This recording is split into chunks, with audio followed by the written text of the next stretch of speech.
2000 ஆண்டுகளுக்கு முன்பு நம்முடைய அவ்வை பாட்டி பாடிய பாட்டு இது. அந்த காலத்தில் ஒரு அரச விழாவிற்கு சென்று அப்பொழுது அவ்வை பாட்டி பாடினார்கள். வரப்புயர நீர் உயரும், நீர் உயர நெல் உயரும், நெல் உயர குடி உயரும், குடி உயர கோல் உயரும், கோல் உயர கோன் உயர்வான். அந்த காலத்தில் மன்னரை பார்த்து பாடின பாட்டு. அடிப்படையில் என்னென்னா நீர் மேலாண்மை பற்றி பாடினாங்க, அவ்வளோதான். அந்த காலத்தில் மன்னர்கள் இப்போ இருக்கிற மக்கள் ஆட்சி. நீர் மேலாண்மைனா வாட்டர் மேனேஜ்மெண்ட். அது ஒரே வார்த்தையில் ஒரு லைனில் சொல்லணும்னா 12 மாதத்தில் ஒரு மாதம் பெய்கின்ற மழையை சேமித்து அடுத்த 11 மாதத்திற்கு பயன்படுத்துவது தான் நீர் மேலாண்மை. ஆண்டிற்கு 12 மாதம். நமக்கு அந்த வெள்ளக்காரனுக்கு கிடைச்ச அந்த வின்டர், சம்மர், ஆட்டம், ஸ்ப்ரிங்லாம் நமக்கு இல்லை. நமக்கு இருக்கிறது பருவம், மான்சூன். 2 மான்சூன் தான் நமக்கு. தென்மேற்கு பருவம், வடகிழக்கு பருவம். அந்த 6 மாதம், மே மாதம் இறுதியில் தென்மேற்கு பருவம் வரும். அது ஒரு 3 மாதம் இருக்கும். அதன் பிறகு செப்டம்பர் இறுதியில் வடகிழக்கு பருவம், நார்த் ஈஸ்ட் மான்சூன். அது ஒரு 3 மாதம், கார்த்திகை மாதத்துக்குள்ளே முடிஞ்சிடும். அந்த காலத்தில் பருவம்னா கிட்டத்தட்ட மழை பெய்கிற நாள் மட்டும் 6 மாதம் பருவம். அதில் மழை பெய்கிற நாள் மட்டும் கிட்டத்தட்ட ஒரு 45லேருந்து 50 நாள் இருக்கும் மழை பெய்யும். ஆனால் இப்போ 30லேருந்து 35 நாள்லாம் மழை பெய்யுது. ஆனால் அப்பத்தை விட கூடுதலாக மழை பெய்யுது இப்போ. அதை எப்படி சேமிக்கணும், எப்படி மிச்சப்படுத்தணும்? நீங்கள்லாம் டெல்டாவிலேருந்து வந்திருக்கீங்க. எங்கள் ஊர்லலாம் நாங்கள் அந்த வரப்பு, இந்த மடையை எப்படி திருப்போம்னா மண்வெட்டியில் வச்சு தான் அந்த மடையை மாற்றுவோம், தண்ணியை மாற்றுவோம். ஆனால் டெல்டாவில் நீங்கள் சொல்லுவாங்க, காலாலே நீங்கள் மடையை மாற்றுவீங்க, குனிய கூட மாட்டீங்கன்னு. அப்படிப்பட்ட கொடுத்து வச்சிருக்கோங்க. நீங்கள் டெல்டாவில் வந்திருக்கீங்க. நீங்கள் காவேரி டெல்டா என்பது உலக புகழ்பெற்ற ஒரு டெல்டா. 1000 ஆண்டுகள் நமக்கு உணவளிக்கின்ற அந்த பொன்னான மண், அந்த டெல்டா மண். அதெல்லாம் தொட்டு கும்பிடணும் நம்ம. அப்படிப்பட்ட மண் நமக்கு என்ன, எனக்கு என்ன ஆசை, அந்த மண் இன்னும் அடுத்த 1000 ஆண்டுகள் நம் வருங்கால சந்ததியினருக்கு உணவளிக்கணும். அதற்கு என்ன செய்யணும்? அந்த மண்ணையும் மக்களையும் நீரையும் காப்பாற்றணும். அதனால் நமக்கு இயற்கை கொடுத்த மிகப்பெரிய வரம் என்னன்னா மேற்கு தொடர்ச்சி மலை. என்னடா ஒரு வாதியார் மாதிரி பேசுகிறான்னு நினச்சிட்டு இருக்கீங்களா? மனசில் நிறையா இருக்குது, நிறைய செய்யணும்னு இருக்குது. ஏன்னா நான் length and breadth of Tamil Nadu நான் போயிருக்கிறேன். தமிழ்நாட்டில் உள்ள எல்லா ஆறுகளையும் நான் நடந்திருக்கிறேன். கிட்டத்தட்ட ஒரு 10 நடைபயணத்தை நான் மேற்கொண்டிருக்கிறேன். அது பாலாத்திலிருந்து காவேரி ஆற்றிலிருந்து வைகை ஆறு, தாமிரபரணி ஆறு, இல்லைந்து அத்தனை ஆறுகளையும் நான் நடந்திருக்கிறேன். எங்கே தொடக்கம், எங்கே முடிவு, கடல் எங்கே கலக்குதுன்னு.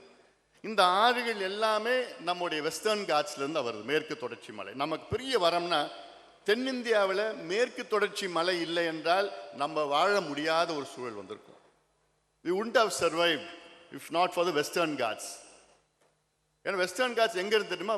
மகாராஷ்டிராவில் தொடங்கி கன்னியாகுமரி வரைக்கும் வருது வெஸ்டர்ன் காட்ஸ். அதில் பெய்கிற மழை தான் ஆறுகளாக வருது. இந்தியாவிலே 2வது பெரிய ஆறு கோதாவரி, அதுவும் வெஸ்டர்ன் காட்ஸ்லேருந்து தொடங்குது. அது மகாராஷ்டிரா, பிறகு ஆந்திரா, தெலுங்கானா. அடுத்தது பெரிய ஆறு கிருஷ்ணா, அதுவும் வெஸ்டர்ன் காட்ஸ்லேருந்து தொடங்குது. அதுவும் மகாராஷ்டிராவிலேருந்து கர்நாடகா வழியாக வந்து ஆந்திரா, தெலுங்கானா. அடுத்தது 3வது பெரிய ஆறு காவேரி. அது கர்நாடகாவில் கொடுகு பகுதியில் தொடங்கி கிட்டத்தட்ட 800 கிலோமீட்டர் டிராவல் பண்ணி பூம்புகாரில் வர வழியில் எங்கெங்கெங்கேயோ கிளைகள்லாம் வருது. அதில் நமக்கு பவானி ஆறு அதில் சேருது, அமராவதி ஆறு சேருது, நொய்யல் ஆறு சேருது. அதன் பிறகு திருச்சிக்கு முன்னாடி 2ஆக பிரியுது, கொள்ளிடம் ஆறுன்னு பிரியுது, காவேரி ஆறா பிரியுது. ஸ்ரீரங்கம் வந்து ஒரு தீவு, ஆற்றில் உள்ள ஒரு தீவு. அதன் பிறகு மறுபடியும் வந்து கல்லணையில் சேருது. ஒன்று கல்லணைனா அந்த ஆறு 5ஆ பிரியுது. அதன் பிறகு கிட்டத்தட்ட 36 கிளைகளாக பிரிஞ்சு உங்களுக்கு வருது. டெல்டாவில் வந்து உங்களுக்கு தண்ணி கிடைச்சி அதில் நமக்கு சோறு கிடைக்குது, உணவு கிடைக்குது. அதில் அதனால் இதெல்லாம் என்ன செய்யணும்? ஏன் இதெல்லாம் நான் சொல்கிறேன்னா, இப்போ இருக்கிற பிள்ளைங்களுக்கு தெரியல ஆற்றினுடைய முக்கியத்துவம், தண்ணீருடைய முக்கியத்துவம், நீர் மேலாண்மையோட முக்கியத்துவம். என்னை பொறுத்த வரைக்கும் the most important thing an administrator should do today is water management.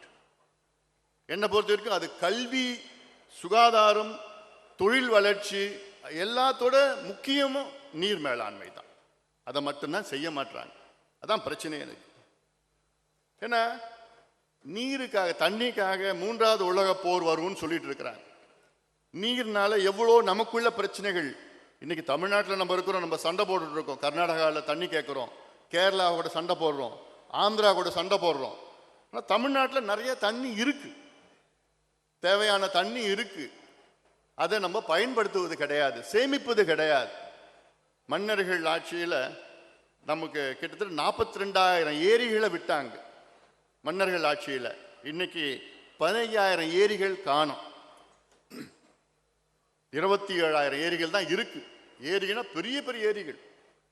சமீபத்தில் நான் அரியலூர் மாவட்டம் போயிருந்தேன். அரியலூரில் அந்த காலத்தில் சோழர் அரியலூர் பாசன திட்டம். அதில் என்னென்னா, நான் தமிழ்நாட்டில் ஒரு 38 மாவட்டம் இருக்குது. அந்த 38 மாவட்டத்தில் அனைத்து மாவட்டங்களும் நான் போயிருக்கிறேன். ஆனால் அரியலூரில் இருக்கிற ஏரிகள் போன்று வேறு எந்த மாவட்டத்திலையும் நான் பார்க்கல. பெரிய பெரிய ஏரிகள். சுக்கிரன் ஏரின்னு அது ஒரு 1100 ஏக்கர், அவ்வளோ பெரிய ஏரி இருக்குதா இல்லை. சித்தமல்லி ஏரின்னு ஒரு 900 ஏக்கர் இருக்குதா இல்லை. சேரன்மாதேவி ஏரின்னு இருக்குது, அதில் 1200 ஏக்கர். கரிவெட்டி ஏரின்னு இருக்குது, அதில் 1100 ஏக்கர். உங்களுக்கெல்லாம் தெரிஞ்ச ஏரி பொன்னேரி, சோழகங்கம் ஏரி. அப்போ இந்த பொன்னேரி அந்த காலத்தில் கட்டினப்போ 27 கிலோமீட்டர் நீளம் அந்த ஏரி. 27 கிலோமீட்டர் நீளம், 5 கிலோமீட்டர் அகலம். சினிமாவுக்கு அப்புறம் தான், மணிரத்னத்தினால தான் உங்களுக்கு தெரியுது நினைக்கிறேன் பொன்னேரி. எங்களுக்கு தெரியும், மணிரத்னம் படம் வந்ததுக்கு பிறகு தான் பொன்னேரி, அந்த பொன்னேரி கரையிலெல்லாம் சம்பவம் நடந்ததெல்லாம் பார்த்துருக்கு. ஆனால் இன்னைக்கு அந்த பொன்னேரி 5 கிலோமீட்டர் தான் இருக்கு. 27 கிலோமீட்டர் இருந்த பொன்னேரி இன்னைக்கு வெறும் 5 கிலோமீட்டர் தான். அதில் தண்ணி கிடையாது. இந்த ஏரிகள் எப்படி சோழர்கள் அந்த காலத்தில் வெட்டினாங்க, கட்டினாங்கன்னா, எல்லாமே கொள்ளிடம் ஆற்றிலிருந்து 8 கிலோமீட்டர், 6 கிலோமீட்டர், 9 கிலோமீட்டர், 10 கிலோமீட்டர், அவ்வளோதான். இந்த ஏரிகளுக்கு கொள்ளிடம் ஆற்றிலிருந்து தண்ணி அப்படி போய் ஏரிகளை நிரம்பி அந்த தண்ணியெல்லாம் வடிஞ்சு வீரான ஏரி வரைக்கும் போகும்.